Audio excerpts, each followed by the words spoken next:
Social মিডিয়ায় নাটক দেখতে আর ভাল লাগে না। কত আর নাটক দেখব, কত ড্রামা দেখব। সিনেমার যে হট হট সিনগুলাও সেইগুলোকেও ফেলায় আমাদের সোশ্যাল মিডিয়া, সামাজিক যোগাযোগ মাধ্যম, ইউটিউব, ফেসবুকে। এক কাপল ব্লগার দেখলাম স্ট্যাম্প করতেছে বউয়ের সাথে আর ভিডিও করবে না, বউয়ের সাথে সারাসারি। বউক 3 তালাকে বাইন দিছে। 3 তালাকে বাইন বোঝেন না, তালাক, একদম তালাক। দেনমোহরের টাকা সম্পূর্ণ বুঝে দিছে। এক ব্লগার দেখতেছি যে দর্শককে বলতেছে, দর্শক আজ থেকে আমি আমার স্ত্রীর সাথে, তার স্ত্রীর নামটা নিলাম না, তার স্ত্রীর নামও জানি, ওই কাপল ব্লগারের নামটাও জানি, হ্যাঁ, যে এই স্ট্যাম্প এখন থেকে লেখালেখি হবে, ওর সাথে আমার কোনো সম্পর্ক নাই, আজ থেকে ওর সাথে আমার কোনো ভিডিও দেখবেন না, এবং ওর সাথে আমার কোনো দিন পরিচয়ও থাকবে না।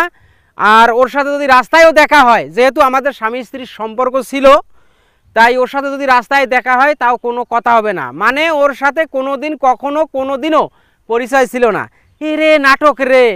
এই টিকটক মারানির পুতেরা, এই কাপল ব্লগারের, আমি সব কাপল ব্লগারদের বলতেছি না, কিছু কিছু কাপল ব্লগারের মারানির পুতেরা কি অভিনয়টা করে, এল্লা করিয়া কি করতেছে জানেন? ভিউ কামাইতেছে। ওরা ঠিকই সংসার করতেছে, ঠিকই ওদের দিন দিব্যি চলতেছে, ওদের ভিউও ভালো হইতেছে। তাদের দর্শক এবং বাংলাদেশের কিছু ইমোশনাল দর্শক যারা সেরি দেখতে ভালোবাসে, কাপল ব্লগের ওই বউগুলাক দেখতে ভালোবাসে, হ্যাঁ, তারা তো হুমরি খেয়া পড়ে যে কী রে, এত সুন্দর একটা জুটি, এত সুন্দর একটা ভিডিও করে এরা কাপল ব্লগ, এরা সারাসারি হইলো। আসলে তারা সারাসারি হয় নাই, তারা একে সংসারে আছে, এটা অভিনয় করছে, একে খাটে শোতে, বাচ্চা কাচ্চাকে নিয়ে আবার মানে বেড়াইতেও যায়। আপনাদের ব্ল্যাকমেল করতেছে, তাদের দর্শকদের এক ধরনের ব্ল্যাকমেল করতেছে। মাঝে মাঝে দেখেন না যে করে লাথি মাথি মাইরিয়া থোতা মোতা ফাটে দিয়ে, যখন পেজে ভিউ না থাকে, এটা না থাকে, ওটা না থাকে, তখন কত অভিনয় করে।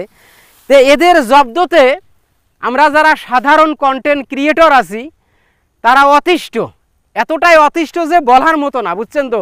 খুব খারাপ লাগে। কাপল ব্লগারদের অত্যাচার, এরা ওইখানে জমি কিনছে, ওইখানে সেলুন দিছে, ওইখানে হোটেল করছে, ওইখানে আবাসিক হোটেল করছে, এগুলাই হচ্ছে ওদের ভিডিও। আর 1 মাস 2 মাস নাই যাইতে দেখবেন যে ওদের ভিতরে কোলাহল। আসলে ওদের ভিতরে কোনো কোলাহল নাই, দর্শকের ইমোশনালকে আক্রমণ করে, এক ধরনের মানে ব্ল্যাকমেল করে তাদের ভালোবাসার জায়গাটাকে, যে এত সুন্দর একটা জুটি ছিল, তাদের সম্পর্ক ভাঙি গেল। এভাবেই আর কি ওরা এই কামগুলো করে।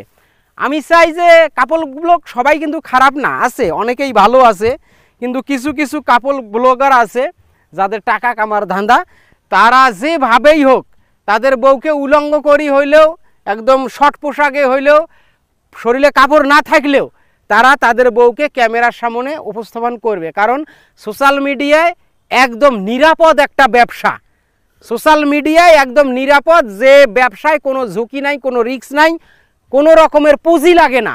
শুধু একটাই পুঁজি, বউটে। বউ যদি ভালো হয়, বউ যদি দেখতে ভালো হয়, বউয়ের শরীর স্বাস্থ্য যদি ভালো হয়, তাহলে ব্যবসা সাকসেস। যার কারণে তারা এইরকম করে। যে সব কাপল ব্লগাররা আবার কিছু মনে করেন না। Thank you.